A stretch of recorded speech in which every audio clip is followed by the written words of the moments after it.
ہے اور اس نے پوری وضاحت کی ہے، تمام ایکسپلین کیا ہے اس کے اوپر، اور میں سمجھتا ہوں کہ اس بیان میں کوئی حقیقت نہیں ہے۔ اور سب سے پہلی بات یہ ہے کہ اس وقت پوری خیبر پختونخوا مجھے بہت خوشی ہے کہ وہ تحریک انصاف کے ساتھ کھڑے ہیں، اور آپ دیکھ رہے ہیں کہ جتنا جھنڈا مہم جتنا تیزی سے آگے بڑھ رہا ہے، جتنا جوش و خروش ہے عوام میں کہ جھنڈا مہم میں حصہ لے رہے ہیں، تو اس بات کی یہ ایک مثال ہے کہ Khyber Pakhtunkhwa P T I کے ساتھ اور عمران خان کے ساتھ ڈٹ کے کھڑا ہے۔ سر یہ بتائیے کہ نگران حکومت کے سیٹ اپ کے لیے دبئی اور لندن میں جو ہے اور فیصلے ہو رہے ہیں، کیا کہتے ہیں کسی پر، کس طرح دیکھتے ہیں سب چیزیں؟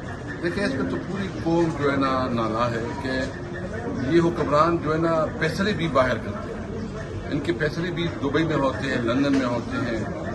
ملک پہ آئی ایم ایف کا ایک انہوں نے بہت بڑا جشن منایا کہ ہم نے آئی ایم ایف کا بہت بڑا پروجیکٹ جو ہے نا بہت بڑا پیکج دے کے آئے ہیں۔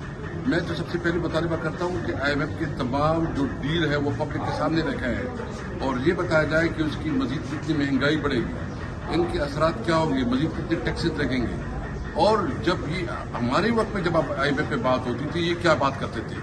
یہ دو مطلب اس کی ایک ڈبل سٹینڈرڈ ہے جس طرح انہوں نے کیا ہے۔ میں پوچھنا چاہتا ہوں بلاول بھٹو سے، میں شہباز شریف سے پوچھنا چاہتا ہوں کہ وہ آپ کی تقریر جو اسمبلی میں ہوتی تھی وہ کیا کہتے تھے۔ بہرحال انہوں نے اس ملک کا ستیہ ناش کر دیا، عوام جو ہے نا دو وقت کی روٹی کے لیے ترس رہی ہے، بے روزگاری بڑھ رہی ہے، مہنگائی بڑھ رہی ہے، اور ملک میں لوڈ شیڈنگ ہے۔ مطلب کوئی ایسا چیز آپ نہیں کہہ سکتے کہ انہوں نے یہ کس منہ سے جائیں گے عوام کے پاس۔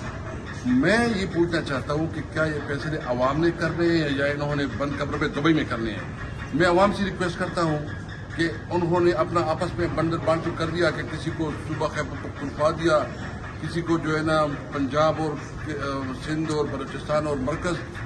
مجھے بتائیں عوام کدھر ہوں گے؟ آپ الیکشن کروائیں، ہمیں جو ہے نا موقع دیں، ایکول اپرچونٹی دیں، پھر دیکھیں یہ پی ڈی ایم سارے مل کے الیکشن لڑے، تحریک انصاف ان کا مقابلہ کرے گی اور ٹوٹل الیکشن جیتے گی انشاءاللہ۔ تحریک انصاف الیکشن میں ہوگی؟ کیوں نہیں ہوگی؟ یہ ہمارا کانسٹیٹیوشن رائٹ ہے۔ یہ کون ہمارے سنگ سے ہمارا کانسٹیٹیوشن رائٹ ہوگا؟ اگر تحریک انصاف نہیں ہوگی تو اس الیکشن کا حیثیت کیا ہوگی؟ کوئی اس کو تسلیم کرے گا؟ کوئی اس کو مانے گا؟ یہ تو پاکستان کی تاریخ کا سب سے بڑا ریگ الیکشن ہوگا، اور اس کا اثر کیا ہوگا کہ ملک میں کوئی اسٹیبلٹی نہیں آئے گی۔ اسٹیبلٹی جب نہیں آئے گی تو ملک کی اکانومی کدھر ہوگی۔ میں تمام ان لوگوں سے ریکویسٹ کرتا ہوں کہ مہربانی کریں، ملک کو عوام کا جو فیصلہ ہے اس کا احترام کریں۔ Thank you.